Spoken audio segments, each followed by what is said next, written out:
Hey, what's going on, you guys? In this video, we are going to be talking about the underwater lo-fi effects that I like to use in a lot of my tracks when I'm making an arrangement for a song. You basically take sort of a macro element of your song, a few instruments. Here I've got the kick, the snare, and a compilation track of a bunch of guitars I put together in one of my sample packs. And I'm basically using group processing, putting some lo-fi effects onto that, and then I alleviate that when I get into the next section, add some more instruments, and you get this really cool arrangement style.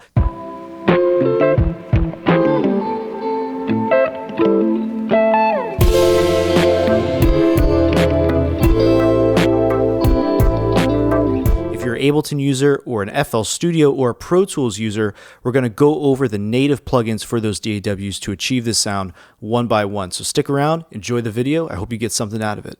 Now in Ableton Live, we use group processing to group tracks together. I can hold Shift-click, select those tracks, hit Control-G or Command-G to then put them into a group, so everything is affected that way. And this is actually using a free plugin through Reactor. It basically adds the characteristics that we know as lo-fi, which is usually reducing frequencies and dynamics, adding warble, and adding some kind of saturation or distortion to the signal. I'm also using the RC Retro color, and using different settings on that plugin is really great for achieving the sound. This has become a very popular plugin for this sort of lo-fi aesthetic if you're putting it into your tracks.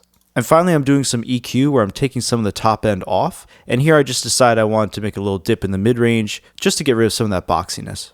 But here's an example I'm going to show you where I do the same exact style of effect, but I'm using just plugins that are provided through Ableton itself.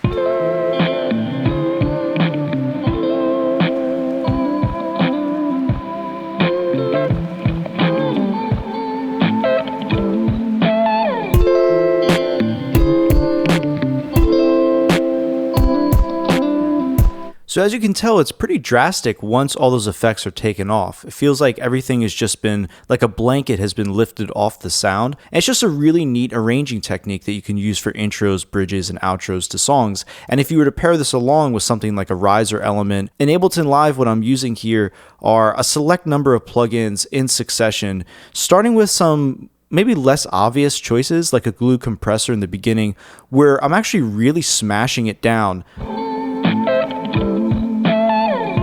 Now, as you can see here, the glue compressor is basically on full tilt. It's just totally moving towards the right, and I'm using the makeup gain to actually add about 14.5 decibels of gain back in.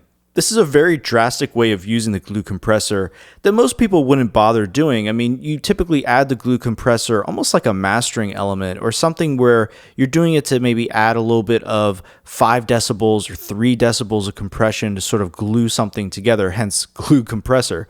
But in this case, I'm really smashing it because the sound that it gives you is really the sound of something that's lo-fi, that lacks dynamic range, and it really adds in that effect nicely. So you can be very aggressive with this as a sound design element, and when you turn on soft clip, it makes sure that it gives you a nice saturation element when you're hitting the compressor super hard. I then follow this up with the chorus ensemble, where I'm basically using this to create the warble effect that we understand from tape and vinyl lo-fi aesthetics. And it's pretty simple. You just turn the rate up kind of higher.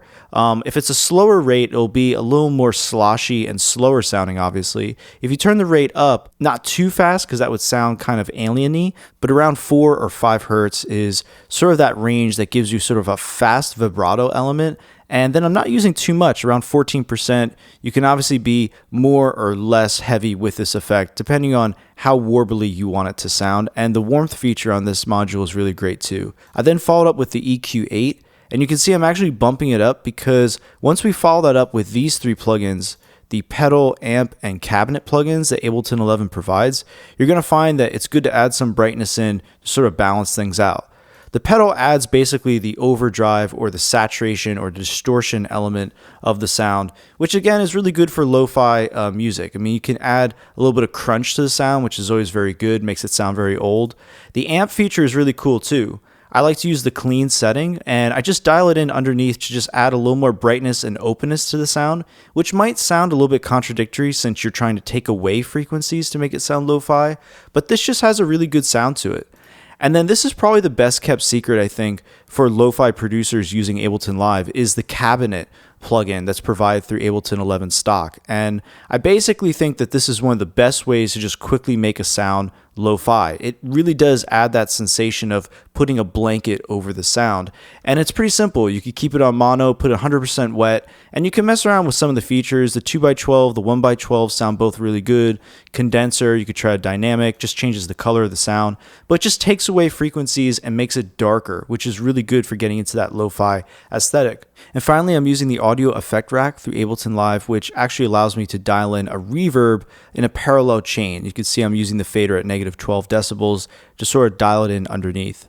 And I really like the hybrid reverb because it's a convolution reverb that has really interesting different sounds in it, like this spring reverb sound. And it just sounds kind of old. I mean, spring reverbs are a pretty classic style of reverb. And then finally, you can see right here with EQ8, I'm just lopping off all the top end.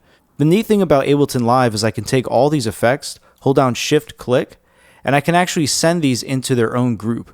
So by right clicking and hitting group, it actually puts these things into their own audio effect rack, which is really great. You can rename it, hold down Control R or Command R. I could write in, let's say, Lo-Fi Group 1, and you can drag and drop this into your user library and save it as a preset that you could use later on. I actually have a bunch of this style of effects actually available on the Gumroad store if you want to check that out. It's a free product, just a bunch of Ableton effect racks and Ableton plugin presets that I've created over the years of using Ableton. It's pretty neat. Features a lot of stuff like this that you can check out for yourself. Here we're just using stock plugins that are found with the producer version of FL Studio. So let's take a listen to this one and then talk about it.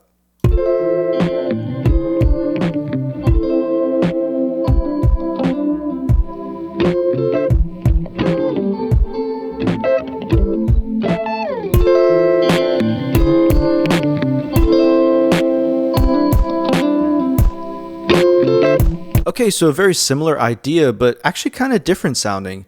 You can see the way I'm using the tracks here in FL Studio. It's a similar setup. I'm working primarily in song mode, not pattern mode. And I'm basically routing these groups to their own channels on the mixer window you can see here. And so on this lo-fi area here, which is painted in red, you can see what I'm using. I've got the Fruity compressor, the Fruity chorus, an EQ, and the sound goodizer. So the Fruity compressor is basically doing what the glue compressor was doing in Ableton. We're really smashing it. You see I've got a high ratio, around 7.5 to 1.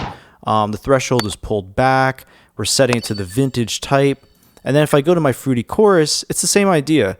I sort of turned up the LFO1 frequency, and then I'm basically just going into process lo-fi. So this is the crossover type that the chorus uses. And this sort of gives it this nice kind of lo-fi effect in a nice way. It sounds very musical. And then finally, I go to my EQ here. I'm using the graphic EQ. This is a cool EQ that FL puts together because you can kind of draw in the line yourself. It's a little more creative. You can use different banks that you can work off of. And it's a very simple idea, though. We're really just taking off the high-end frequencies. And then finally, I'm only using a little bit of the sound goodizer because I think it adds a lot of great saturation to a sound. But I'm only really dialing in a little bit of it. I'm not trying to really boost it so much. I'm just throwing it in there to give it a little extra friendly gain and friendly saturation and sort of round out the sound.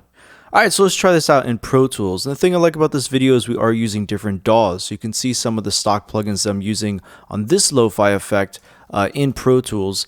And you'd be pretty surprised. I mean, the thing is, these are considered old plugins or plugins that people don't use anymore. And the funny thing is that they actually sound really great.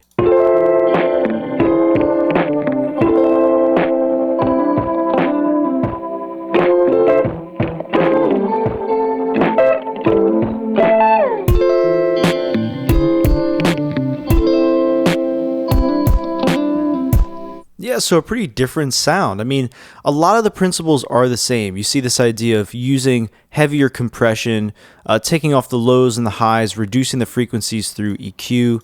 We use this Rectify plugin. I think this is actually one of the coolest plugins I've seen before. I've had Pro Tools for a few years. It's one of the first DAWs I've ever used, but I've never used this plugin. It's such a cool distortion plugin. And then I'm using the mod delay to basically create the warble effect. And this is kind of interesting. A mod delay is this whole idea of of, it is a delay module, but it also has an LFO on it. And that LFO is essentially the thing that creates movement. And here you can see it's the same exact idea as we saw in FL Studio and Ableton. You have to decide what the rate is and the depth. And then, of course, I have a dry wet feature here on the left and right channels. You decide how much of that you want, and that creates the warble sound. It's generally, in my opinion, a faster rate will give you sort of more of a tape warble. A slower rate is a little more related to like a vinyl record. And that's basically what we did here. And then here I have the vintage filter, which is an air plugin that's supposed to come stock with Pro Tools. And you can see here I'm using the bandpass feature and then a cutoff around the mid range and a little bit of resonance too. The fat feature is also really great, adds a lot of saturation and harmonics to the sound. And then finally, of course, I had to round it out with the Sans Amp plugin. I mean, this is actually a really famous plugin. It still sounds really good. I used a preset, the preamp speaker preset, and I just sort of dialed it in the way I wanted it. I took a lot of the buzz and the crunch off of it, but added in some punch and some highs there to sort of brighten up the sound. And the preamp feature is really great for adding, again, some of that friendly gain, friendly saturation to that lo-fi sound. And if you haven't checked out the stock plugins in your DAW of choice, definitely mean to. If you're into music production topics like this, hit the like button and subscribe to the video. And if you're looking for free stuff to check out for your own productions, check the link in the description to the Gumroad store. There's a bunch of cool stuff there to check out. My gift to you for being a viewer of this channel. Enjoy yourself, have fun making music, and I'll see you in the next video.